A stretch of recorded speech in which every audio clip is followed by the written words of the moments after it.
So, dito nga po mga kalingap mga ka-EDSI, part 71 na ng EDSI. So, yan po yung ating pag-uusapan po mamaya mga kalingap mga ka-EDSI. Pero bago po natin ipagpatuloy ang video ito sa mga bago pa lang po sa ating munting channel, huwag po natin kalimutang suportahan ang ama ng Kalingap, Kuya Val Santos Matubang at Kalingap Rob. At paunawa, panoorin po muna ang full video bago mag-comment para malaman ang nilalaman nito. So, dito nga po mga kalingap mga ka-EDSI, part 71 na ng EDSI. Pero bago po yan mga kalingap mga ka-EDSI, pag-uusapan lang po natin itong mga shared post po ni Beyonce nga po. At ayan nga po mga kalingap mga ka-EDSI, hindi na po talaga maitatago yung nararamdaman nga po ng EDS. Dito nga po mga kalingap mga ka-EDSI, may shared post nga po itong si Beyonce na ang sabi nga po dito, naggagayon ang babae pag nagkakape. So dito po hindi ko po maintindihan kasi po Bicol po ata yung salita yung naggagayon. Hindi ko po alam kung ano ba yung ibig sabihin po ng naggagayon. Pero dito po, sabi po niya dito, salamat sa kape kanina, Eds Azula.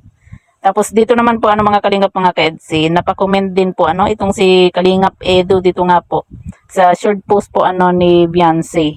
Salamat, sabi nga po ni Kalingap Edu, salamat na accept din ang friend request ko, idol. O di ba? Hindi na po nila maitago po yung kanilang nararamdaman nga po sa isa't isa, di ba? Simula po nung kung napapansin niyo po mga kalingap mga ka-EDSI, simula po nung mula po nung pumunta po sila ng Hong Kong hanggang nung nakauwi na po sila, di ba?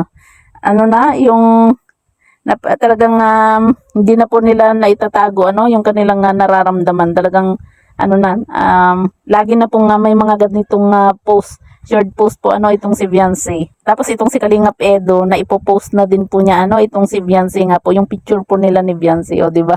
Sana all At ayan nga po mga kalingap mga ka-EDSI. Marami na nga po yung nakakamiss nga po dito nga po sa teleserye po ng EDSI nga po, kasi 'di ba ang last episode nga po 'di ba yung part 70 nga po nung nasa Hong Kong pa po sila. Kaya marami po tayo na nakakamiss na po dito nga po kay Kalingap Edu at Beyonce. At yan po yung aabangan po natin dahil kumbaga 1 week mahigit na rin po 11 days yung huling upload po ni Kalingap Rob. Kaya abang-abang na lang po tayo sa part 71 nga po. Dahil dito po kasi baka meron pong shooting po yung Tambalang EDSI dahil nga po sa magkasama po itong si Kalingap Edu at Beyonce. Kaya abang-abang na lang po tayo mga kalingap mga ka-EDSI sa upload po ni Kalingap Rob.